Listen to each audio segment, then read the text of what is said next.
What's up, everybody? Today on the pod, we got Joe and Ben from Elite MGA, and we're going to talk insurance. I know it's not everybody's favorite topic, or it might be, but we're talking today about how to limit your liability as a home inspector, which everyone needs to hear about and should be interested in.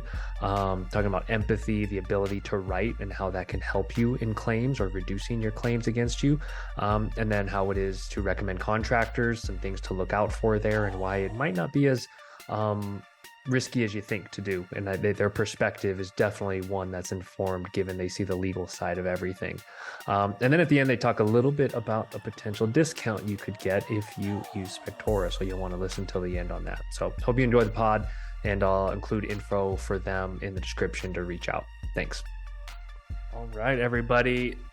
Joe, Ben, good to see you guys. We've known each other a long time. Thanks for joining and jumping on. How you doing? Thank you for having us, Kevin. So just for those new listeners, I just told you before we jumped on, there's probably hundreds, if not thousands of people that maybe don't know your faces and know you like I know you. So why don't we just tell everyone who you guys are, who you're with, and kind of why we're here? Sure. So Ben and I are part of Villanova Insurance Partners, an Elite MGA. We own our own captive insurance company that insures home inspectors and now stagers and designers as well. Elite's been in the field of home inspector insurance for what then? Better part of 20 years. 20 years. Ben and I go back even further than that, but our company is unique in the sense that we actually own the insurance carrier.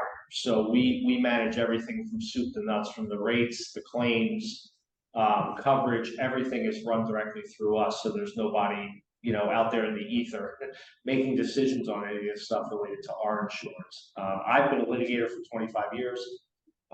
Before I came to Elite about 5 years ago, the primary focus of my job every day was defending home inspectors in litigation. Primarily in the worst state for home inspector litigation in the country, which is New Jersey. And that's what brought me to Elite. Now I'm the Chief Claims Officer and Risk Management Officer for Villanova Insurance Partners. And I see every single claim that comes in our captive insurance program for every single one of our inspectors.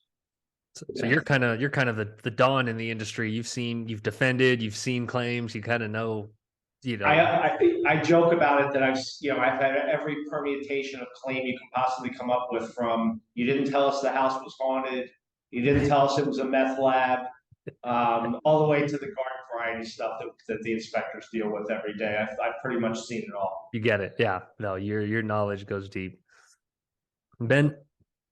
Yeah, so I'm the National Program Director for Elite MGA, and for the last 18 years, I've been working exclusively in insuring home inspectors for their E&O and general liability insurance. And as Joe had said, in the beginning of 2020, right when the world was going a different direction pre-pandemic, we had launched our own captive insurance carrier.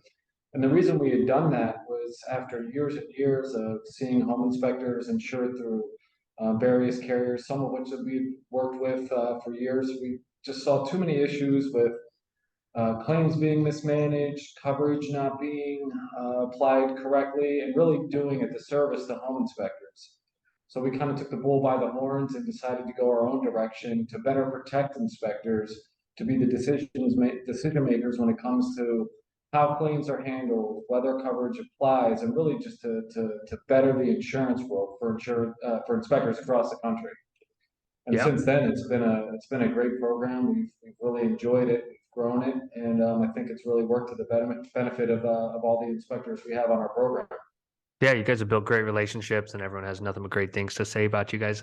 For definition's sake, for those of us that don't live in your world, so is it typically separate when you say like captive insurance carrier, like Joe, you explained, it's all under one roof? Is it typically like split out, and what are the implications of that? Just so I'm learning here. For the most part, and this applies to any professional really, but more so to home inspectors. Most of the entities out there that offer insurance products in this profession, they're brokers and agents, and so they're selling somebody else's product. They don't really have skin in the game. They're insurance agents. They get paid a commission for the business they place with a carrier, and unfortunately, in that relationship, what happens is that carrier is really the decision-making entity that decides the rates, and more importantly, decides how claims are handled and managed. But really, the people that the inspectors are seeing at trade shows and things, they're not the people that actually make the real decisions. They're salespeople. Right. We actually own that insurance carrier. And so what that means is that this is our risk in the game. We own the company that insures our thousands of inspectors all over the country. So we don't have anybody over top of us to tell us what to do or how to manage it. So because of that, we have complete freedom on how claims are managed. We handle every single one. And like I said, I look at every single one that comes in for every state in the country. And then we triage it in our team. And it allows us to make decisions about coverage and other issues that the faces that people are seeing when they're buying the insurance aren't making any of those decisions. When somebody calls us, and wants to talk about a claim, it doesn't go any further than me. Ultimately, I'm going to help them and make the decision on that claim, and I actually do work hands-on some of the claims as well, some of the bigger ones. So oh man, I can imagine the run around you would get if you went to your rep or salesperson at a trade show. Because trust me, we all see all the same vendors at trade shows, and they're like, the carrier, they kind of do this shrug of like, I don't have any control over it. It's a blessing and a curse, right? Because on the one hand, it's great because we love that control. When we promise something to our people, we can deliver it. But the curse of it is, we have to make difficult decisions sometimes too. Sure. And also, we always we like to, it's tacky a little bit, but we like to call ourselves the company of yes, right? And so we like to be the ones when somebody comes to us and says, hey, I want to try out this new, thing with this new ancillary service with my inspection. Is your policy going to cover me? Well, I can make that decision, and it's great. But sometimes I have to have difficult conversations with people too about claims. Not every claim is meritless. But I feel like that we do it with the focus on, we want to keep these people in business. We want to keep them able to put food on the table. And because we're focused on home inspectors, we feel like we have a different duty. We're not some nameless, faceless person at a desk in a cubicle making decisions about your claim. We live and die with it with you, and it's our money at stake. We're in this as much as you can possibly be in this with the inspector. We're in it. That's so refreshing. First of all, let me just tell you that, because obviously the majority of the insurance industry, not the best rap. Most people don't like it, but from the day I met Ben, I was just like, I don't get an insurance feeling when I talk to you, and that's good. You know what I mean? I was like, I like you. The job is done there. Yeah, that's the way we always want to be perceived by everybody. Is that we're partners.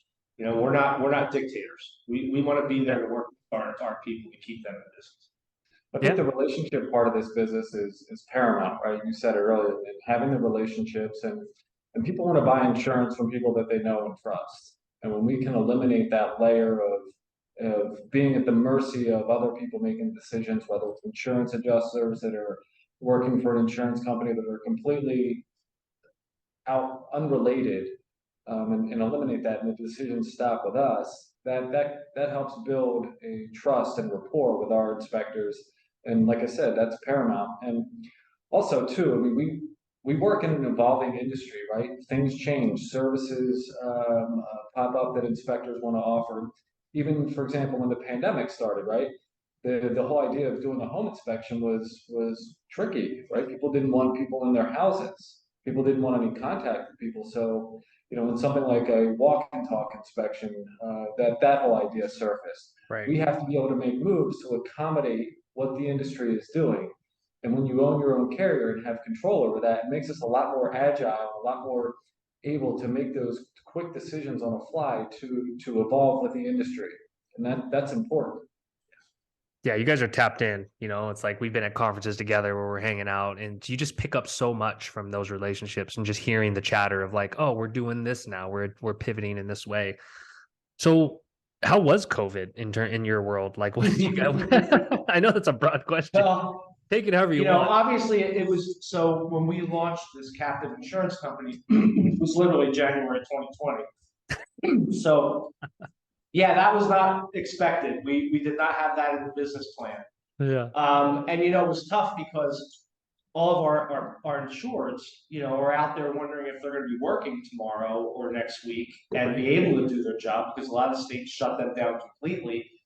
And a lot of states let them keep working. And so we had 50 different versions of who was doing what and trying to accommodate all of our insureds as best we can. And so we had instances, for example, where, we had to create on the fly special inspection agreements that had all the COVID, details in it about contact, and that, you're not going to sue the inspector if you catch COVID because you showed up at the inspection, and early on we weren't sure if touching things was a problem, or, and so these poor inspectors are out there trying to do their job, and real estate closings were still happening. People were still moving. Like, there was some things in place that couldn't be changed.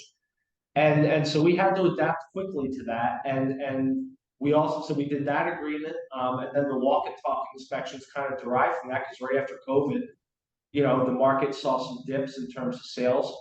And so we had to adjust for that. But, I think what we learned from COVID internally is that when people are focused and want something to happen and want to make something work, you can do it under any circumstances.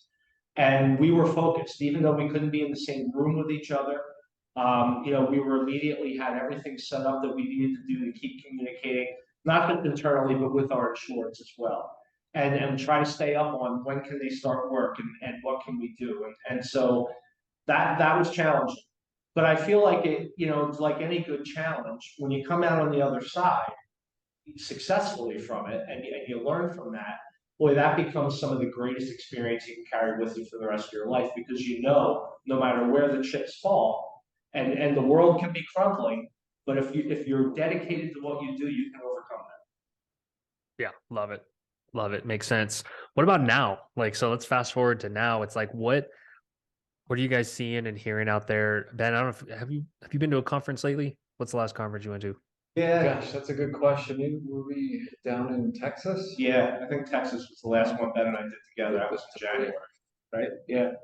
I think the industry, the biggest challenge right now, just from the inspection industry, it's just the real estate market as a whole, right? I mean, people are stuck in their houses, not wanting to move because of interest rates, and they have all this equity, but they don't want to. They're reluctant to move because you have a mortgage interest rate of 2.75 or 3, and the idea of moving and not really increasing, or your mortgage doesn't go down, and it's difficult, right? There's some areas that are doing better than others, I think, across the country, but it's definitely a challenging time for just different reasons. I think what we are seeing, though, is a little bit, there's a downturn in terms of claims against home inspectors, and everywhere except a couple of states, which are always the loss leaders. New Jersey is always going to be the loss leader in the country, no matter what, bar none. There's just Why is that?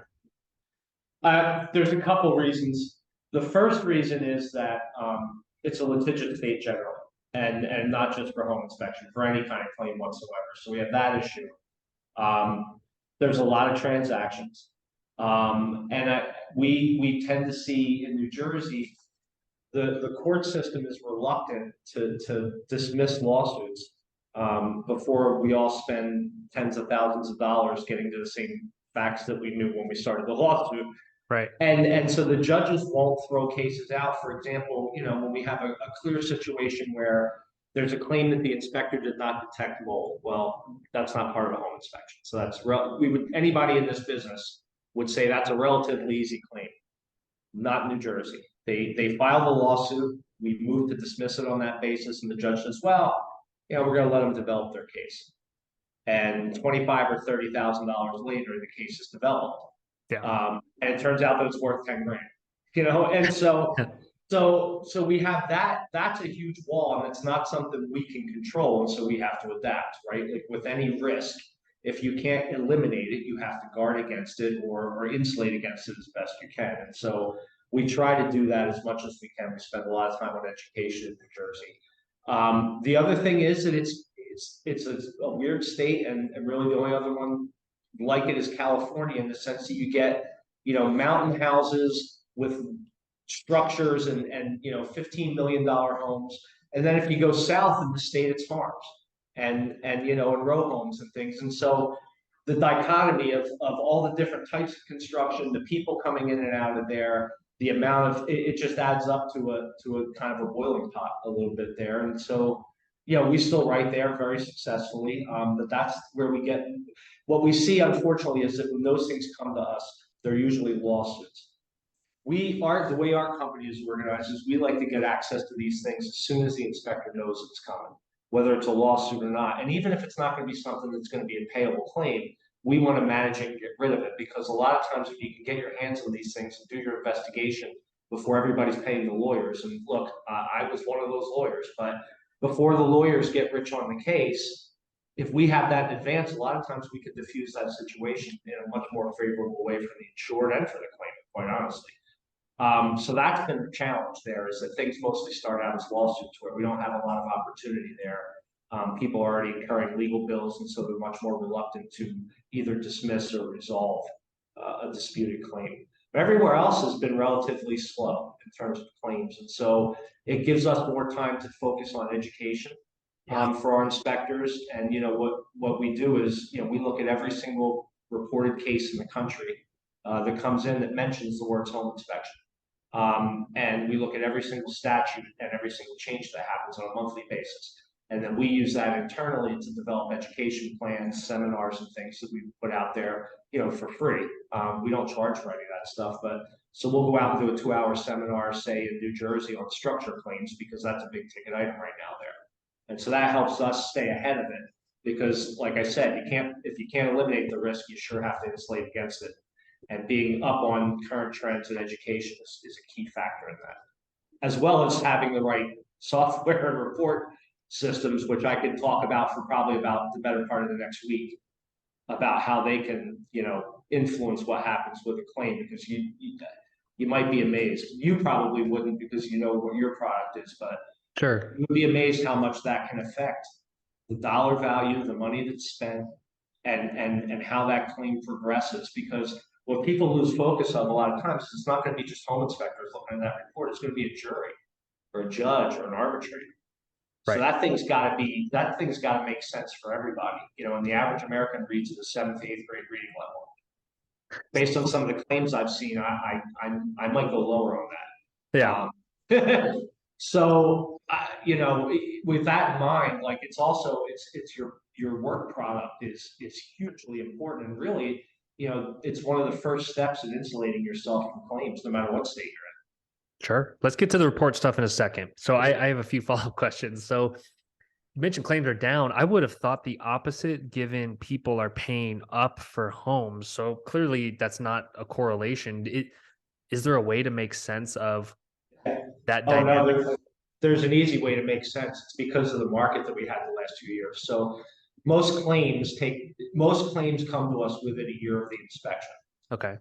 So inspections were down last year, which means the frequency, the opportunities for claims to happen is down. Oh. So that happens. And part of what else happens too is, we, as we see claims, we teach people on what's happening in them, and so it prevents the future ones. But it is partially driven by the frequency. If there's fewer inspections, then there's going to be fewer claims. And so it's not the greatest thing in the world, right? Because I want to see my inspectors out there doing as many inspections as they can, right? Like we're here for it. If we have more claims, we're ready.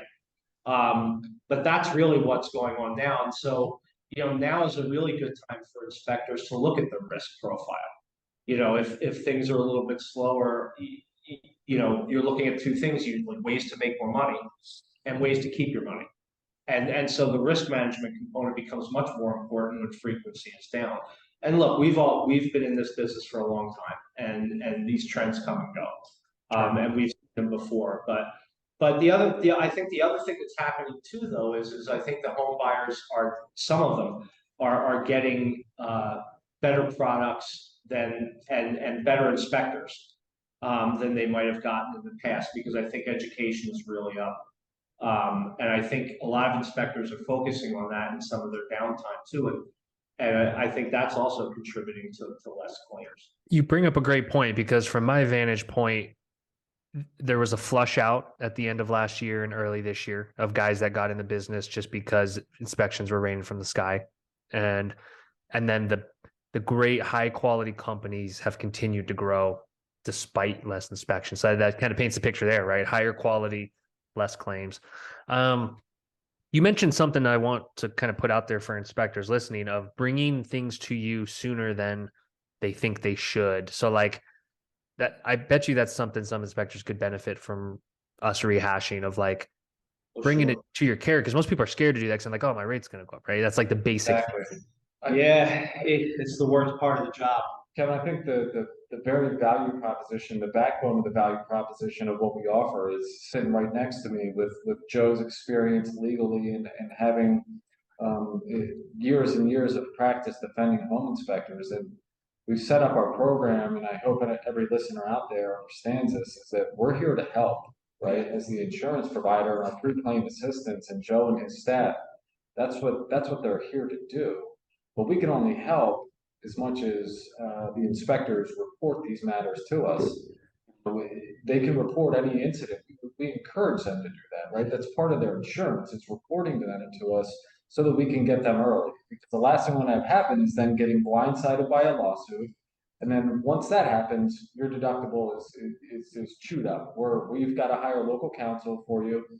And that's when you start running up some big bills. When I was practicing, when I was out there defending inspectors, and this, the concept that they have, that a lot of inspectors have of, I never want to get my insurance company involved because it's always going to end up bad for me. I can't blame them for having that feeling because having seen the way claims were handled and how inspectors were penalized, by these companies for using the product they're paying for. It never sat well with me. And when I was practicing, the worst calls I would get would be the inspector calling me and saying, "Hey, Joe, I got served with a lawsuit and I'm going to need some representation." And I say, "Well, did you call your carrier? Because you have to let them know, you're in New Jersey, you have to have insurance, so you got a carrier, you got to call." Well, I knew about this a year ago. They wrote me a letter and I ignored it. I thought it would go away.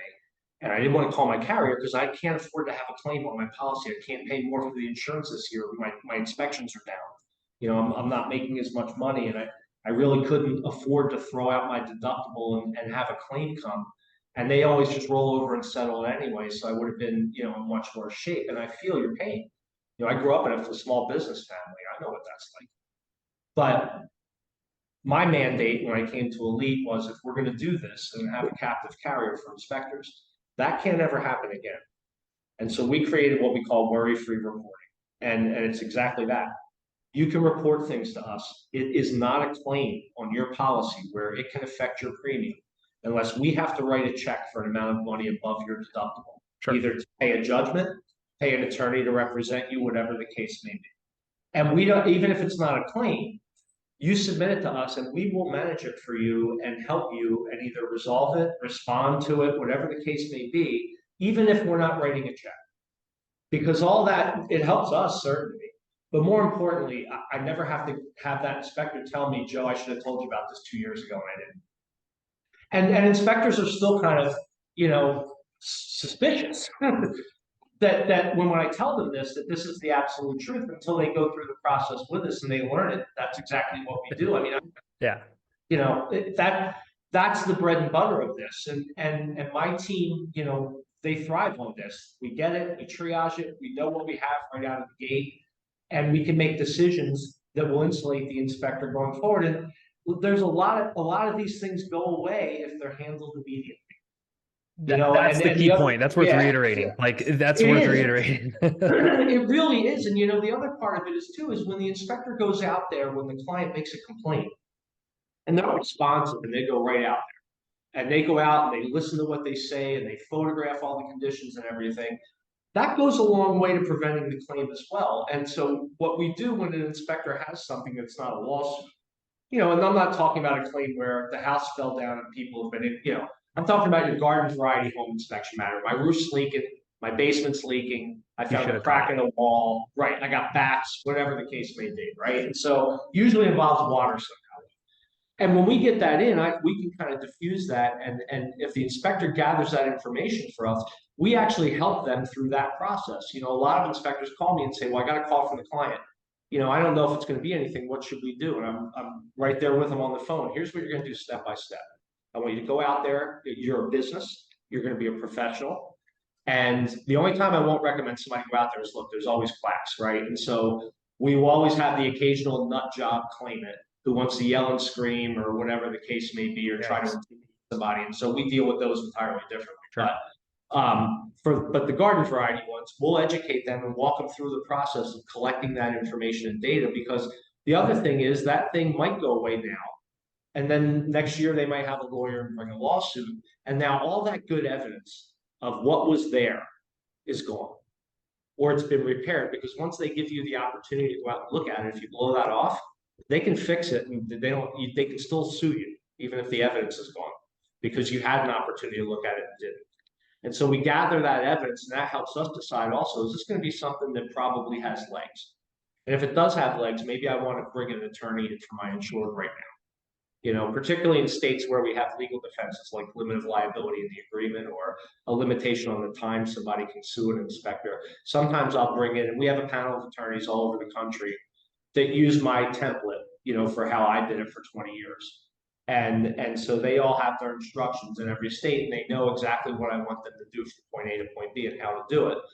And then in terms of monitoring that, when things do become claims, who better to look at these legal bills and determine whether or not they're reasonable and keep those costs down than somebody who did that job for 20 years for every insurance company. I mean, AIG, Lexington, Hartford, Hanover, you name it, Cumberland, whatever the case may be, I've worked with them all. So I know how those are supposed to look, and I know how these claims are supposed to pan out financially too. And so because we can keep a firm grip on that, when there is a claim, we can keep those costs down for our insurance. So I think the moral of the story in all this for any listeners out there is help us help you, right? We have these mechanisms in place to manage claims or incidents, but we can only help if we're aware of it, right? And we have online claim submission portals. We make it really, really easy to do it, but we need everyone to understand that our job here is to help, and we have the pre-claim assistance. We have all these mechanisms in place, and we have Joe and his staff with, probably 40 years combined legal experience among all of them to assist them and walk them through this. So it's there. We just need, everyone to understand that and take action when necessary and realize we're here to help. When in doubt, be transparent, right? It just feels better to be that way anyway. Like in my life, when I've kept secrets or had something where I'm like, I don't know if I should disclose. It's like disclose it, say it, talk about it. If you're transparent, you really never have anything to worry about. Never have nothing to worry about, because what's done is done. I think a lot of inspectors hold on to what happened and think it through and then stew on it. You guys probably see this. What advice would you give to like customer service advice? Because I'm hearing a lot of what you're saying of like just going back out, staring the problem in the face, figuring out what happened and documenting it. I don't get the sense all inspectors think that way. No, many of them, I'll tell you, we get a fair share of incidents that come to us and the fire has already been lit. And so you'll get these, I'll get, an email chain of these back and forths that, listen, and the claimants are just as bad sometimes too, right? But where the inspector is obviously insulted by the proposition that they could have made a mistake. And home inspectors don't make mistakes. Let's get that out there. Yeah, right. Nobody, neither do I. Lawyers, that's why lawyers don't have to have insurance either. We all do. I tell inspectors when I teach seminars, my job is not much different from yours. We're all professional communicators. That's the end game. Yeah. The end game of all of our jobs is professional communication. And why not take that with you when you have an incident to diffuse? Why not keep that same professional attitude? The same attitude when you go to the realtor's offices to tell them why you're such a great inspector. You might keep that professionalism when you deal with a complaint. And like I said, you're not going to make everybody happy. There's kooks everywhere. I see them all. but a lot of them you can. Or at the very least, you're going to have a better idea of what that incident or claim is. and we're going to be better able to help you. But you got to treat it like a business transaction. And listen, I know it's difficult. I'm a lawyer. I'm a professional. If somebody were to tell me I don't know what I'm doing on inspection contracts, for example, well, my nose is going to get pretty far out of joint on that, right? Just like if I told a guy who's been doing this or a lady who's been doing this for 20 years, hey, your roof inspection kind of, lacks some steps. Right. That's not what they want to hear. And so they don't, and then when it comes with, by the way, give me 10 grand. Well, then it's really not a communication you want to have. But you got to bite your lip, and you got to be the bigger person, and you got to go out there and treat it like a business event.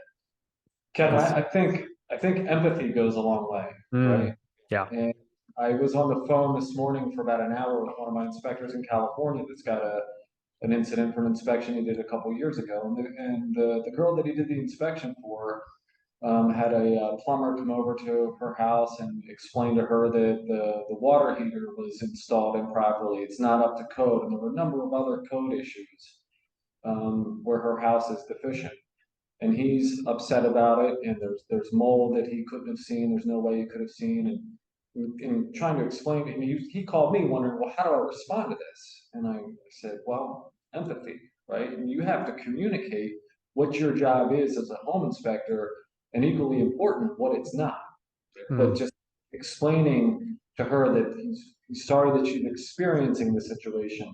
And of course, when he has a contractor come in there and tell her that he was wrong, him having to I think the knee-jerk reaction is automatically go into defensive mode. I'm not wrong, and explain every reason why he's not wrong, which he's not.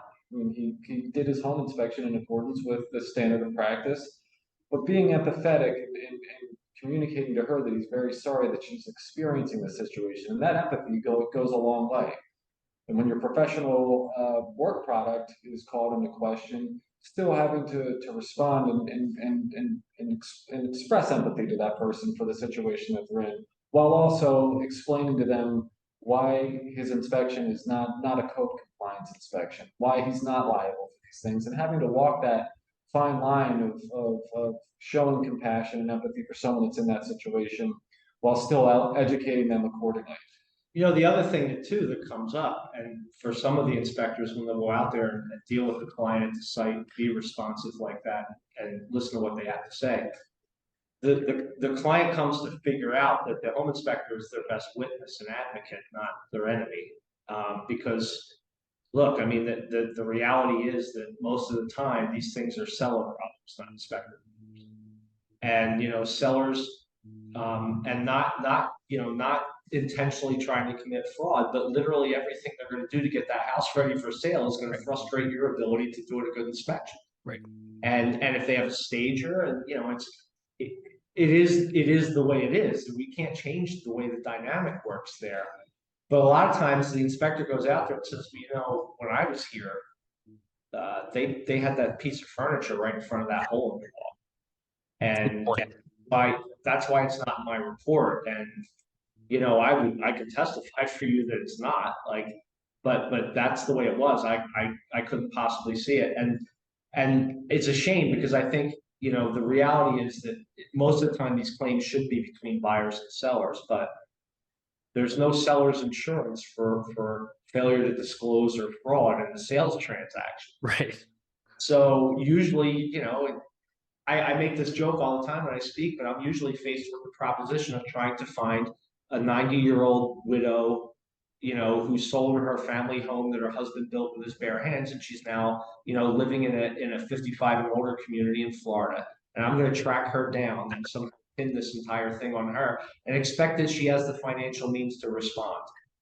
And it just isn't going to happen, But and sometimes our inspectors are like, well, this is clearly the seller. I agree with you. It's clearly the seller.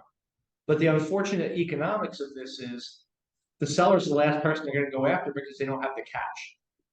And in some states, I'm not going to get too much into legalese, but in some states we have what's called comparative liability. So if you have a lawsuit, you have multiple defendants, the jury has to allocate the percentages of fault out of 100, for the damages. And in some states, if the inspector is just, a couple percent responsible, the plaintiff can collect the entire judgment from that one defendant and then make that defendant go and assert indemnity claims against the other responsible parties. Well, guess who's going to lose there, right? I'm not getting that money from a rock. And so that's why I try to explain to the inspectors that, sure, part of the reason you're a target is you're the business and the seller isn't. But with that, that's the responsibility you carry by accepting that licensure or putting that shingle up on your door. Like, that's part of the job, unfortunately, is that the people who are usually the most culpable are the least likely to be able to defend themselves and pay a judgment. Ah, brutal. So let's go back to the communication thing, because I think it's really important, and it's an area where a subset of inspectors are very weak. I'll call it how it is. They work with their hands. Some of them, came from the trades, right? So what are some ways, and this is kind of a software insurance crossover question, what are some opportunities and ways they can communicate what they are not better? And would that help kind of on the margins reduce claims? Yeah, it would. So it reduce them, or give us appropriate tools to mitigate them, right? Which is also just as important. And so the communication factor is that where I see a lot of inspectors get messed up is they create this boilerplate, text that they want to use, and they keep using it for 10 years, and it's really not good anymore. It's not relevant. But I think people fail to understand that this client reading at a 7th to 8th grade reading level may have never bought a home, may have never seen a hammer, may not know what a soffit is, may not know what a sill plate is, or any of the stuff with the words that are going to be in your report. And so we always want to make sure that we're writing for the people who are paying us to write for them, because that's our audience. In addition, though, your other audiences are the people that might look at this after the fact and try to second guess you. But the most important viewer of that information is always going to be the client. Can we highlight that again? Because I'm passionate about this, because I look at so many reports and I talk to so many inspectors, and they all, not purposely, think everyone else in the world knows what a home inspector knows. You said 7th grade read level, and that's generous. That's 13. That's a 13 or 14-year-old or 12-year-old, like somewhere in that range. Now, I'm quite sure if I took any, some of the reports I've received, and I got a typewritten one in this week, so yeah, I guess it must have taken a long time to typewrite that 60-page report, but they do. But I'm sure if I showed that to my 15 going on 16-year-old at home, she's not going to get it, and she's pretty bright, and so I feel like that your target audience is really the whole. It's not just all the regulations say your audience is the client. Your every standard says you're going to tell the client. So that client needs to be the focus of that communication, and that communication is worthless. You can be the greatest inspector in the history of inspection, but if you can't write in a way that your client's going to understand it, appreciate it, and know what actions to take, you're not doing the job. You're just not. I think we're all probably to some degree guilty of this in a way, right? Like, I sometimes communicate with my inspectors using insurance vernacular that they don't understand, and it's second nature to me because it's what I do for a living. Just like Joe could talk in legalese, it would be gibberish to us, Kevin, with technical language when it comes to software. And we sometimes take for granted that people aren't looking through the same lens that we are, and we expect them to communicate and understand what we're saying because it's what we do every day. Yeah. So I think that communication mechanism and dumbing it down to the simplest level, and remembering that not everyone does what we do for a living in our respective fields, and having to communicate that in a very layman's terms is not something to be taken for granted. I would say in a lot of the claims we get, the pushback from the claimant or their attorney would be say, well, there's information here in the report, and they say, well, they identified this as like a maintenance item, and I didn't think that was something I had to deal with right now. Or the inspector wrote this in the report, but when I was there, they told me something else. Don't go off script. If it's important enough for you to say it to the client, it should be verbatim in that report. But that's probably a different topic. But again, communicating in a way that these people can understand means that you have to spoon feed it to them, and you have to teach them. And the more you can provide photographs and graphics to help direct their attention, right? You know, the colors, anything. People now, you know, this is their life. And when they pop this open, it's all interactive and geared in a way that makes it easier for them to see what they need to see or what they want to see. And ideally, your inspection reports should work exactly the same way. It's a visual communication as well as a narrative. And the pictures and explaining to them what's there is huge. But you also can't be afraid to call something what it is. And I think a lot of inspectors, you know, it's the weirdest profession in the sense that the most of the people that are going to refer you to work, if you look at most of these home inspector regulation schemes, they're the last people you're allowed to even talk to, right? But a lot of inspectors get a lot of work from realtors and flippers and people who do transactions all the time. And it's natural for us. You know, I think home inspectors, like lawyers and insurance people, we're natural helpers to some extent.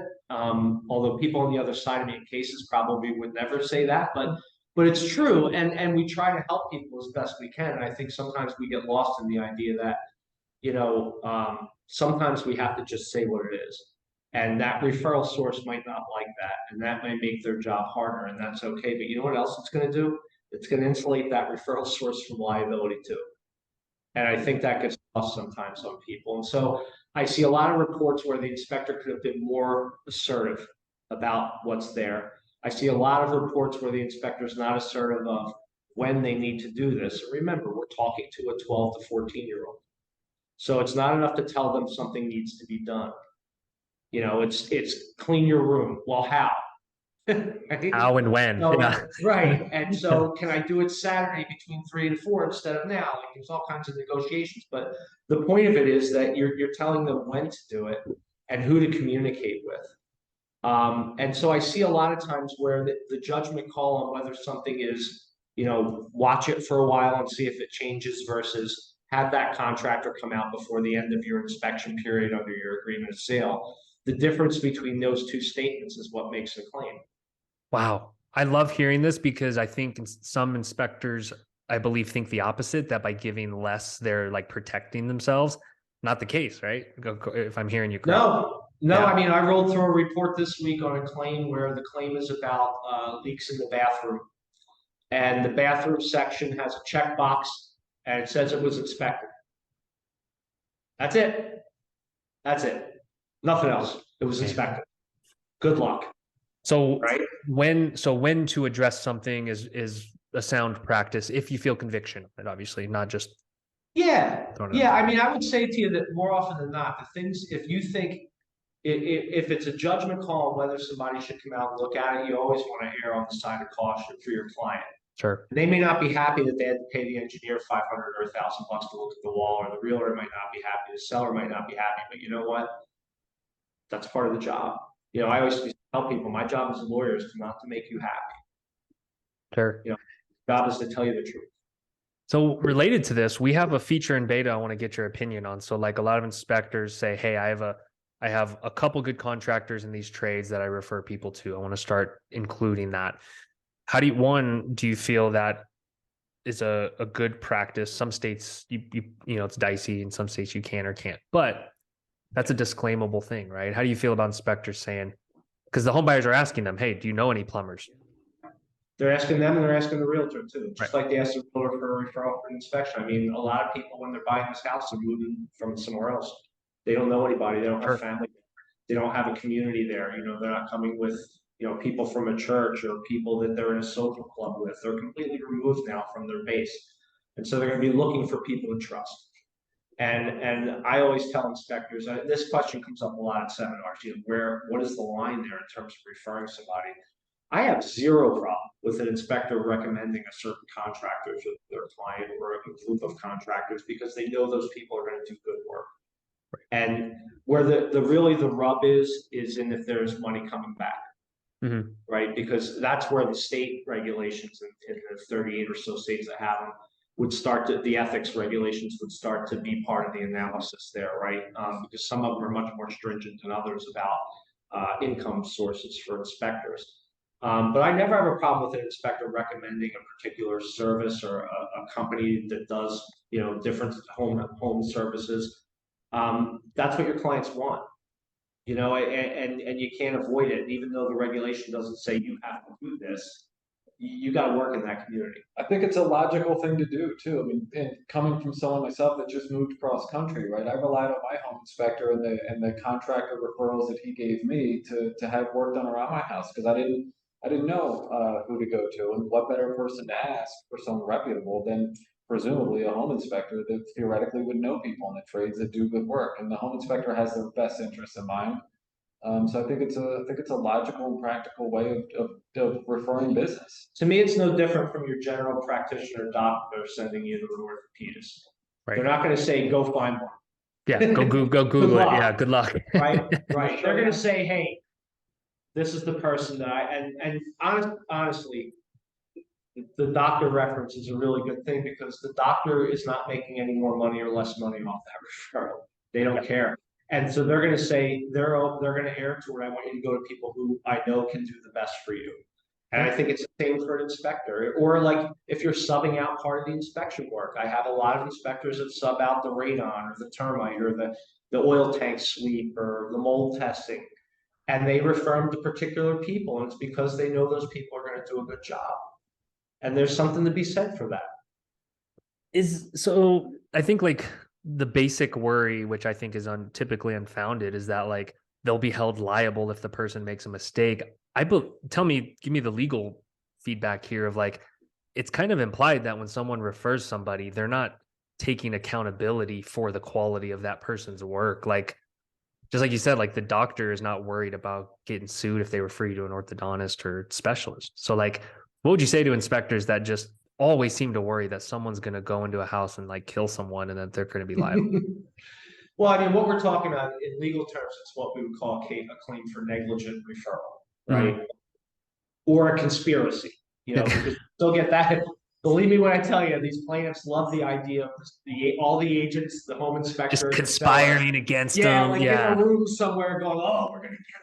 Let's screw over this person with the bad floor. Like, and I've never seen it pan out in 25 years, never. But they do it all the time because they like to make it look good for their clients, right? Sure. But the negligent referral is basically a claim that you knew or should have known that this person was going to do poor work or was a bad actor. And that's a hell of a thing to try to prove. Yeah, especially if you've worked with that referral. If you've sent other business to them and never had a complaint, good luck.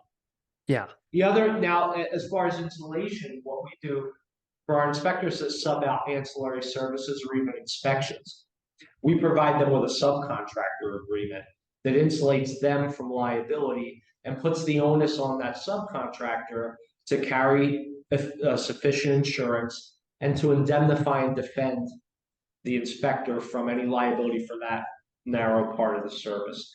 And that's important because even if that other company has insurance, their insurer may not respond and defend you unless you have that agreement with your sub. Right. So it's not enough to say, hey, do you have insurance, or hey, make me an additional insured. You have to have a contract with them that says they're going to defend you if a claim's made related to their services. Okay, so it'd be beneficial for inspectors maybe to see someone like you guys if they are recommending contractors to have something maybe in their base agreement even, right, that addresses that? Yeah, that says, we may refer you to contractors as part of our recommendations. They are independent contractors. We have no responsibility. Can you tell I read these contracts every day? We have no responsibility for any of the work they do or any.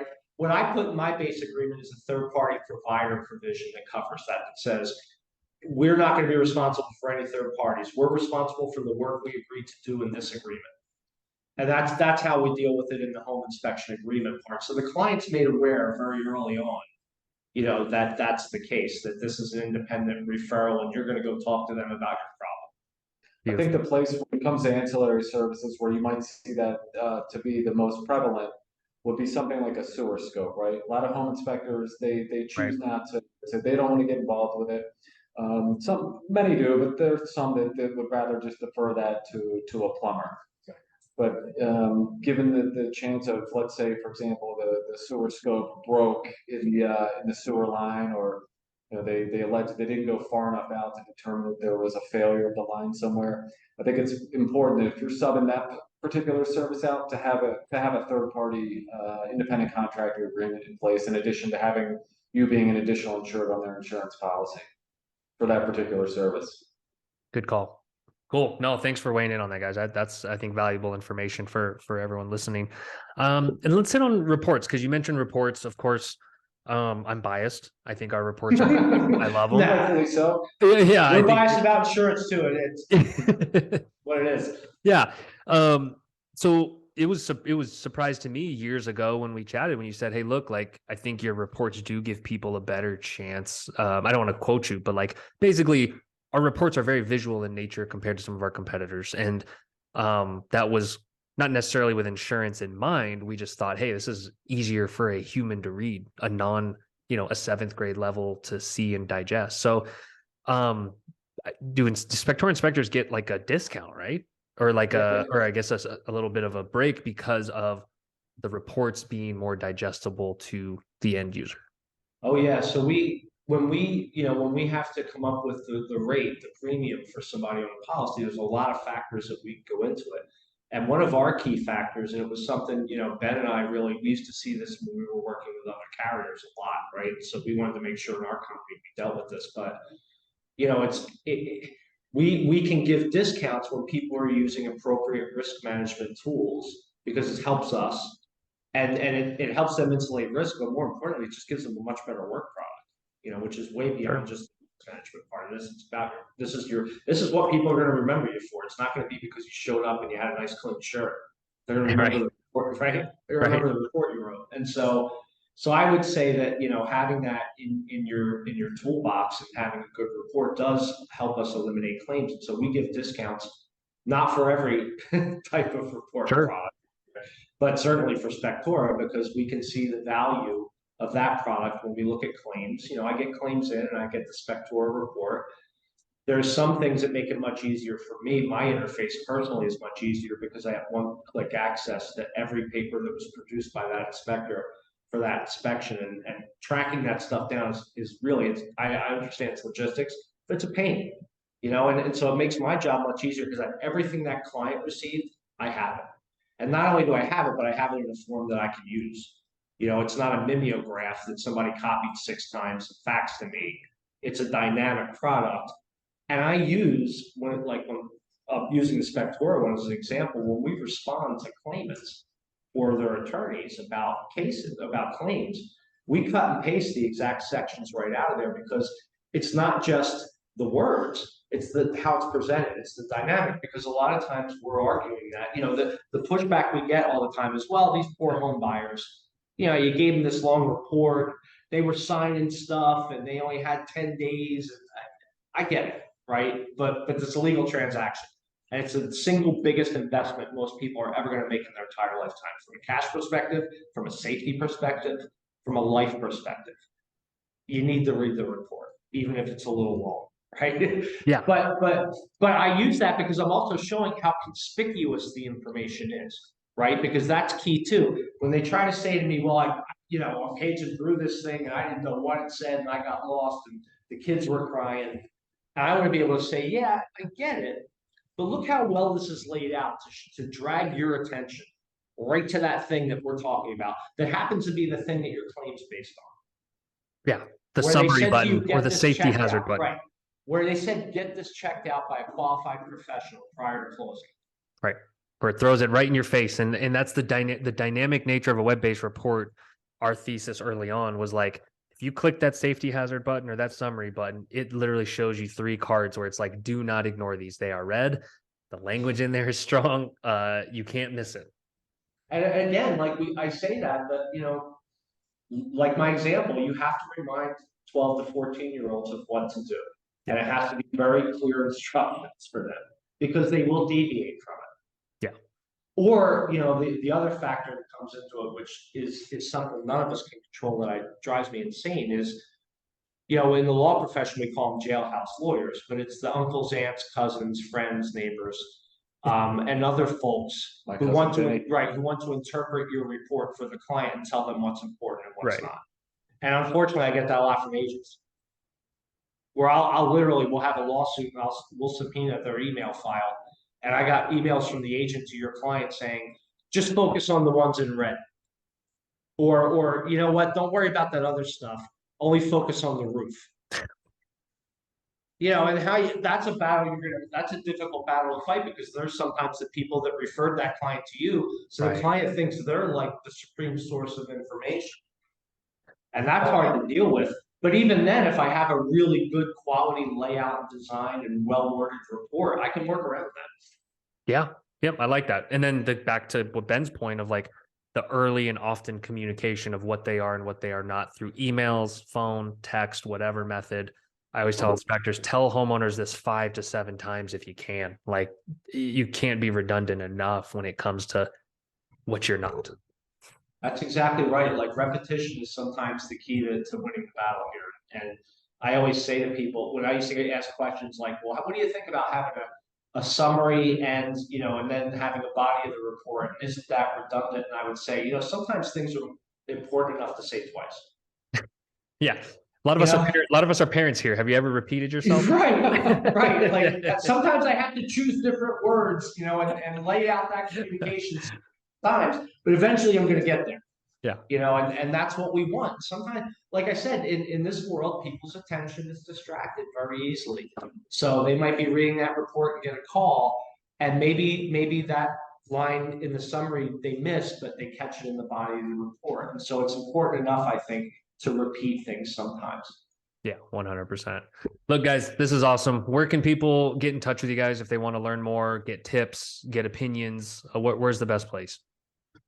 Yeah, I can be reached directly. My cell phone number is 302-690-9839. Email is my first initial last name, B Garrison at Elite MGA. And then our website is elitemga.com. Yeah, we keep it simple. We're simple people. Love it. EliteMGA.com, you'll see stuff there about all our programs and products. And then if you have specific questions about risk management or anything like that, reach out to Ben, and the two of us will get back with you and talk to you about our program. Awesome, guys. I'll put that in the descriptions and podcast notes. But like, this was packed full of value, guys. Thanks. This is awesome. Thank you.